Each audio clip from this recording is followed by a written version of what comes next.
Hello, so this is my student teaching midterm update. All right, so first a self-reflection on classroom management and lesson planning. My classroom management skills, I think, have improved tremendously since when I first started. I've built some really good rapport with my students. I'm greeting them by the door when they first walk in. I know all of them by name, and students are, I'm seeing that they're more and more comfortable with coming up to me and talking to me.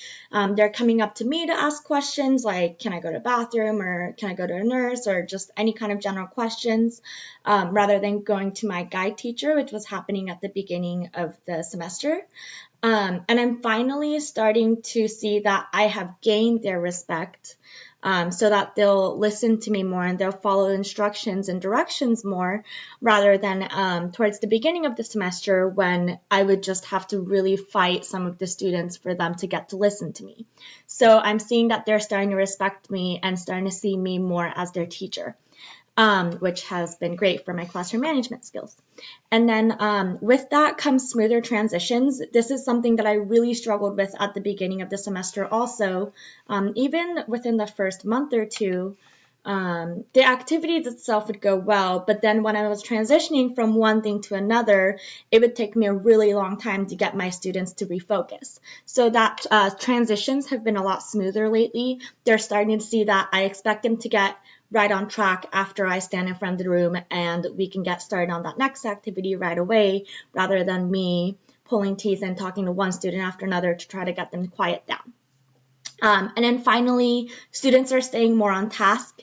So when we're doing an activity, especially if it's a group activity or an individual activity where I'm not lecturing or I'm not standing in front of the classroom, towards the beginning of the semester, a lot of my students would stay off task, like they'd be on their phones or they'd be talking, and I would have a really hard time staying in control of all of these students. So as the semester has progressed, they're staying more and more on task, as I've been calling out the students who are a little bit more disruptive or the ones who are likely to go off task. So that has been really well. Students are starting to see my expectations from them, and they're starting to follow that more and more. For lesson planning, I have definitely improved on sequencing and pacing. The sequencing, I try to follow the gradual release of responsibility that I do, we do, you do, but also I try to incorporate similar activities throughout the units so that students are familiar and comfortable with the activities that we're doing. And then pacing is something that I have really improved that. Towards the beginning, when I first started, I would either plan way too much in one class, or I would plan way too little. I would just run out of time, or vice versa. I would finish everything and the students would be bored senseless because we're done with everything and we still have 15 minutes left in class. So that's something that I've definitely improved on, and then pacing is still something that I'm working on. Sometimes I do plan a little bit too much for one day, but I have also gotten a lot better at adjusting as I go to make sure that I can make sure that I'm fitting the activities that I want to fit in one day. Something that I still need to improve on for lesson planning is differentiation and scaffolding. I try to work with the students who I know are struggling learners, and I try to be conscious of checking in with them a little bit more when they're working individually, but I do have a hard time differentiating on activities, so that's something that I still need to work on and get better at. Okay, collaboration with my guide teacher. My guide teacher has awesome materials. So he has awesome primary sources and reading documents. He has great PowerPoints. So that has been a blessing for me because I don't have to go searching for online. Usually he has exactly the thing that I'm looking for. I do collaborate with him very often on lesson planning, although he doesn't always have everything planned out for even the coming day. So sometimes I would tell him like what I want to do for that next day or for the week coming up. And then he is always fine with me doing my own thing, or I can emulate him. For him, it says it doesn't matter. It's not going to offend him either way. So that has really been great to have that freedom, but then also to have that support if I need it. So with that being said, I'm about 40-60 on teaching my own lessons versus emulating what he does. I often use the same materials that he has, again, because he has such awesome readings and PowerPoints under his belt. But I do a lot of different activities than what he does using the same materials. He's very hands-off with his students, but I like to incorporate a little bit more of like collaborative work or small group work, a little bit more modeling, because I'm seeing that a lot of the students aren't quite getting everything out of the activities that I want them to when I'm as hands-off with them as my guide teacher is. So about 40-60 on doing my own thing versus doing what he does. The only concern that I have with my guide teacher, it's very small, but sometimes he can be a little bit distracting to my students just because he has a really good relationship with a lot of them. So sometimes he'll be joking around with the student while I'm teaching, or maybe sometimes when they're working individually. And so that will, even though he's only talking to one student, that will distract the rest of the class. It's not anything major that I've said anything about or anything that has really been detrimental to my teaching, but that is one small concern that I have about working with my guide teacher as of right now. Feedback from my supervisor. Overall, my feedback has been very, very positive. He says that I'm doing a great job. He says that I'm doing a fine job for where I am in the my student teaching process. Some noteworthy things that he has said to me multiple times. He says that I have a great relationship with my students. I know them all by name. He sees that they respect me and I'm very respectful of them, so that's great. He also says that I have teacher with itness. Something that he made a comment on that made me very happy and proud is how comfortable I am walking around the classroom, how I'm not favoring one side over the other, and I'm not just stuck in one place, but throughout the lessons, whether I'm teaching or they're working on their own things, I'm very comfortable freely walking around the room. So that's something that I've taken note of, and that's something that I would like to continue doing. And then finally, he did make a comment about how I adjust really well to distractions, whether it's my guide teacher distracting them or somebody else walking in the room.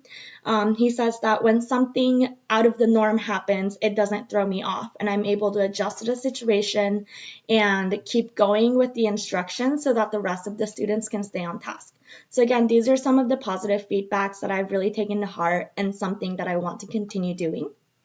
Some other things that I can still work on and other feedback in general is to try to make more personal connections with content. So whether that's bringing in a personal anecdote or bringing in a fun fact, this is something that my guide teacher does really, really well just because he has all of this knowledge under his belt. And it's just something that I don't have in my little box of knowledge yet. So it's something that I definitely want to work on. One way that I've been trying to improve on that is just looking up fun facts or interesting facts before I teach a lesson so I can have a few things that I can bring in throughout if I'm doing like a lecture or something. Another thing is to focus on depth versus coverage. In my second live observation, I had a lesson plan ready, but we ran out of time to do the last activity because actually the students were having an awesome discussion that took a lot longer than I originally anticipated. I adjusted to that fine, and I decided to do the last activity the next day, which wasn't a big problem at all. But he did mention that that's a really good lesson about how sometimes I should plan for a more in-depth discussion rather than just expecting the students to not discuss as deeply as we want them to. So focusing on depth versus coverage is something that I want to try to implement in my lesson planning. And then finally, one thing that he suggested to me that I found very helpful was to look at the curriculum as a complete unit. So he showed me a little grid where you plan out Monday through Friday with different activities that I can do. So maybe one day I'm lecturing, the other day the students are doing their own work, another day we're doing a simulation. So rather than just planning one day at a time, the problem with that is sometimes we might repeat the same activities over and over again, or maybe sometimes we're lacking on other types of activities. So having this really brief layout of what I want to do for the whole unit allows me to see what types of activities I'm doing, if I'm doing too much of one thing or too little of another.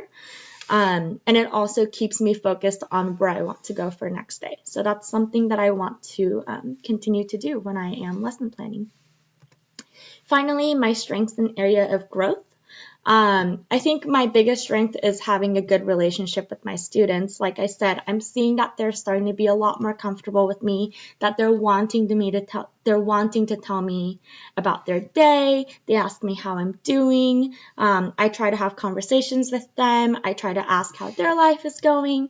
So just building that rapport and having a good student-teacher relationship has really helped with my classroom management skills.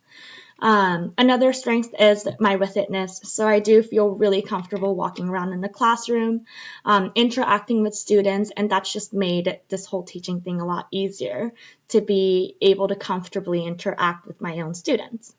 And then finally, the last strength that I feel I have is providing timely and meaningful feedback. This is something that I noticed my guide teacher doesn't really do.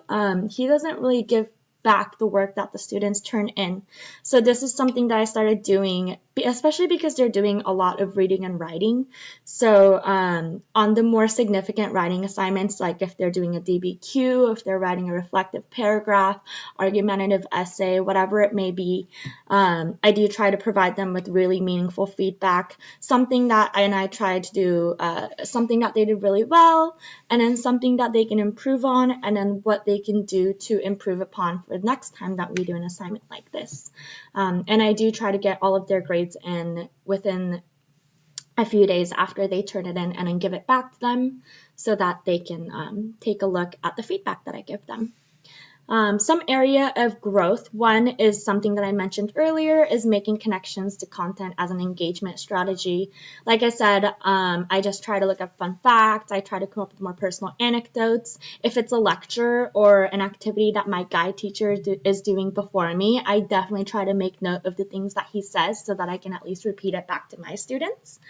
And then another thing that I need to work on, again, is differentiation and scaffolding. I do pay attention to the students who are, we have a paraprofessional in the classroom who works with the IEP students, which has been very helpful.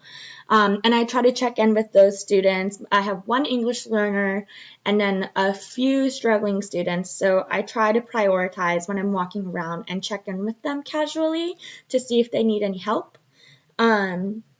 But I do still need to work on finding ways to scaffold an activity or reading that we're doing, or finding a way to differentiate for these students a little bit more to make the work a little bit easier or more meaningful for them.